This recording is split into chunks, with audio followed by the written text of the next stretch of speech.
Monogram mismatch. Perfect addition. The hospital bracelet read, Elena R. But the ring on her finger said something else entirely.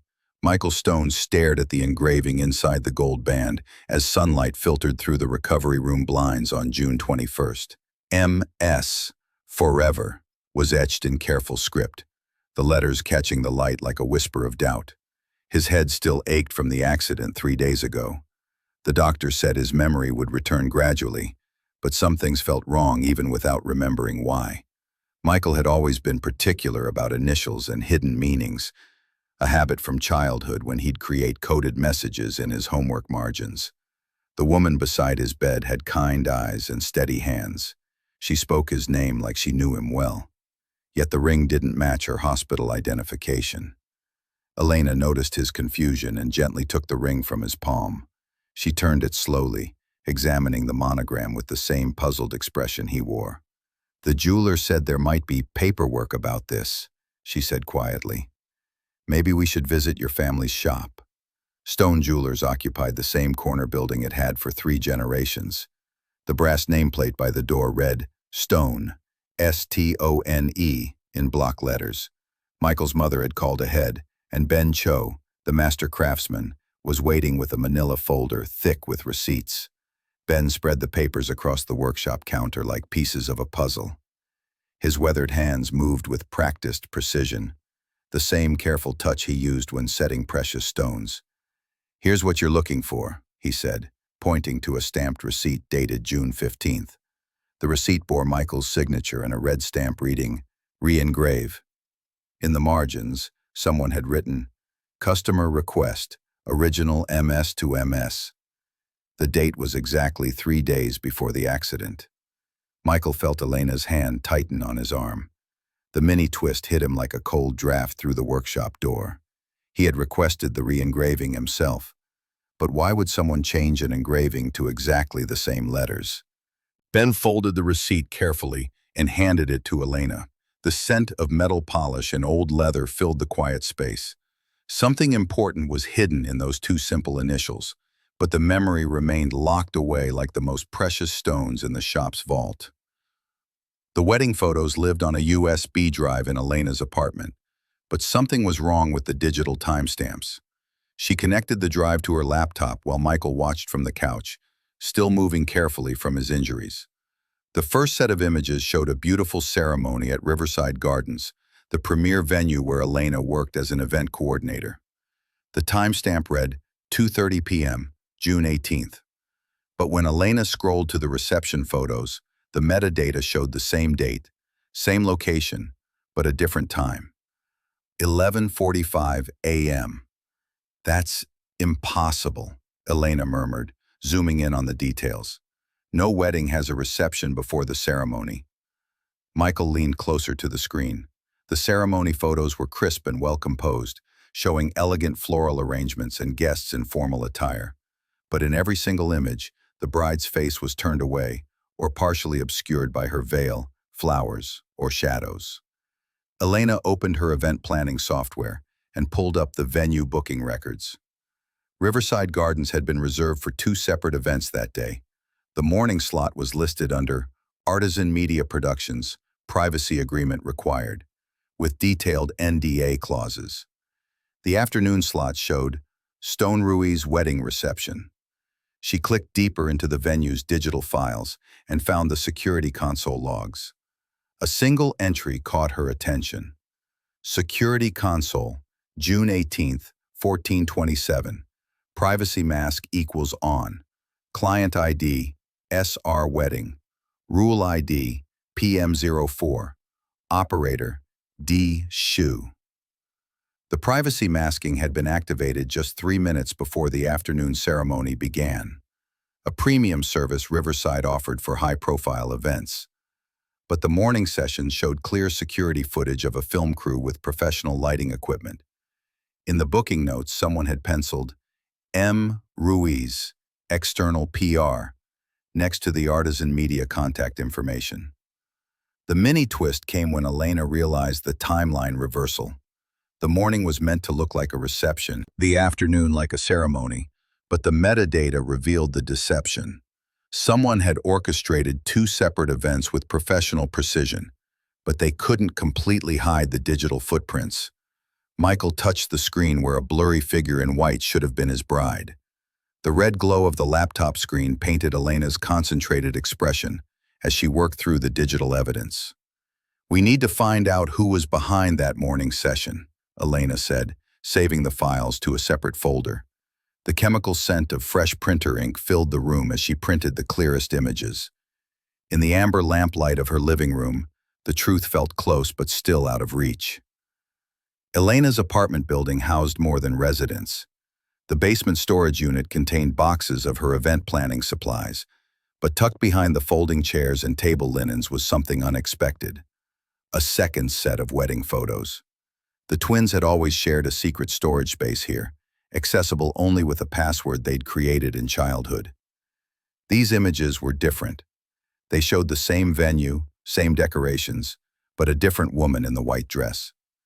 This bride faced the camera directly, her features clear and unmistakable. She looked exactly like Elena, but the subtle differences were there. A slightly different hairstyle, a more confident posture, a silver bracelet instead of a gold watch. Michael studied the photos with growing recognition. "I remember her," he said slowly, "but not as my wife, as someone who was planning something." Elena's hands trembled slightly as she arranged the photos on her coffee table. The woman in the pictures was her twin sister, Maria. They had shared everything growing up: clothes, friends, sometimes even dates when they were teenagers. But Maria had moved away in January 2024 for a job in media relations. The basement storage also yielded Maria's old planning notebooks. Elena found detailed sketches for a revelation performance, with careful timing notes and contact information for photographers and event staff. Maria had orchestrated an elaborate deception, but the notebook didn't explain why. The mini twist came when Elena discovered two small velvet boxes hidden behind Maria's notebooks. Each contained an unfinished wedding band. One was engraved with ER in delicate script. The other bore the initials MS. Both rings were identical in style but clearly meant for different hands. Michael examined the rings under Elena's desk lamp. The metalwork was exquisite, bearing the unmistakable craftsmanship of Ben Cho's workshop. One loose photograph had slipped from the notebook's pages, a candid shot of Michael looking troubled outside the jewelry store. On the film's white margin, a processing stamp read ART-PR/06-18 in small block letters. "Maria knew something we didn't," Elena said, closing the notebook. "She was trying to tell us something through this whole performance." The dust particles floating in the lamplight seemed to dance around the evidence like tiny witnesses to a carefully planned deception. The Stone family conference room overlooked the jewelry district, its windows offering a view of 3 generations of tradition and success. Mrs. Stone sat at the head of the polished table, her silver hair perfectly arranged and her expression unreadable. Legal documents were spread before her like a genealogy chart. Hidden among the family papers, Elena noticed a handwritten ledger with recurring entries marked BC, anonymous payments flowing into Stone Jewelers' accounts for over 2 decades. Next to each BC notation was the same amount and a note reading, "Wholesale offset." "There are things about our family that we should have discussed years ago," Mrs. Stone began, her words chosen with the same precision she used for appraising gemstones. "Michael, you were adopted when you were 5 years old. Your birth father was my late husband's brother." The revelation hit the room like the sound of crystal breaking. Michael gripped the edge of the table, feeling the smooth wood grain under his fingertips. Elena sat quietly beside him, her notebook forgotten in her lap. "The adoption was private, handled through family attorneys," Mrs. Stone continued. "We thought it would be simpler if you grew up believing you were born a stone. The business, the reputation, everything would pass to you naturally." Ben Cho, who had been invited as a witness, cleared his throat. "The 2 unfinished bands were commissioned by Maria Ruiz on June 1st, he said. "She knew about the adoption. She had done research on your family tree. And she knew about the BC entries.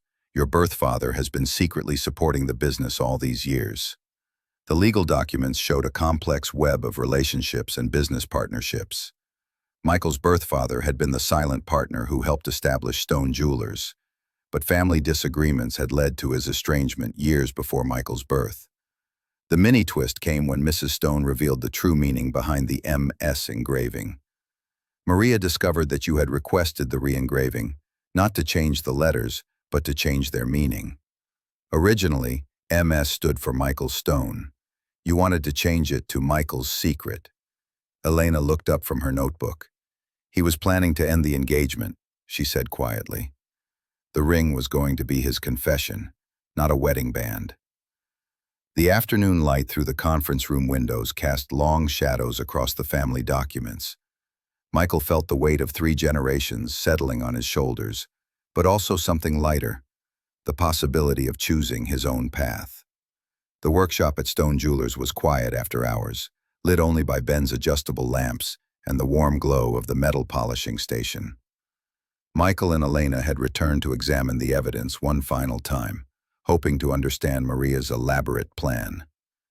Ben opened the shop's main vault, revealing not just precious stones and finished pieces, but also a hidden compartment in the floor.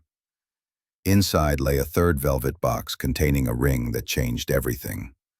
The major twist unfolded as Ben explained Maria's true purpose. She had discovered that Michael's birth father was still alive and had been secretly supporting the jewelry business for years. Maria's disappearance wasn't an escape. It was a carefully orchestrated plan to force the family to reveal the truth and give Michael the choice his adoptive parents had never offered him. Maria knew you wanted to break the engagement, Ben said, showing them detailed notes in her handwriting. She created the whole wedding performance to give you a way out without destroying anyone's reputation. The morning photo session was supposed to be evidence that the wedding never actually happened, just a professional photo shoot. But the secondary twist was even more revealing. Elena opened the third ring box to find a band engraved with ER-if you choose. Ben had left a note in his distinctive handwriting. ER ring size 6.25, per sister's jewelry box measurements, June 2024, noting Maria's detailed instructions. Michael held the ring up to the workshop light, watching it catch the golden glow from Ben's polishing station. The metal felt warm and solid in his palm, nothing like the cold uncertainty of false memories. Maria called me on June 22nd, Elena said quietly. She's been staying with friends upstate, waiting to make sure we found everything. She wanted to know if we were ready to start over, honestly this time. She said she didn't want to destroy anything, just oil the hinges so we could open the door ourselves. The workshop around them hummed with the quiet sounds of precision instruments and careful craftsmanship. Michael looked at Elena, seeing her clearly for the first time without the shadow of confusion or mistaken identity. The ring fits perfectly, Elena said, trying it on her finger. But only if it's really my choice to wear it. Michael smiled, feeling the last pieces of the puzzle settle into place. Then let's choose, he said. Both of us, together, with no secrets this time. The warm light of the workshop reflected off the newly polished ring as Elena nodded. Outside, the jewelry district settled into evening quiet, but inside the workshop, 2 people were finally ready to craft something entirely their own.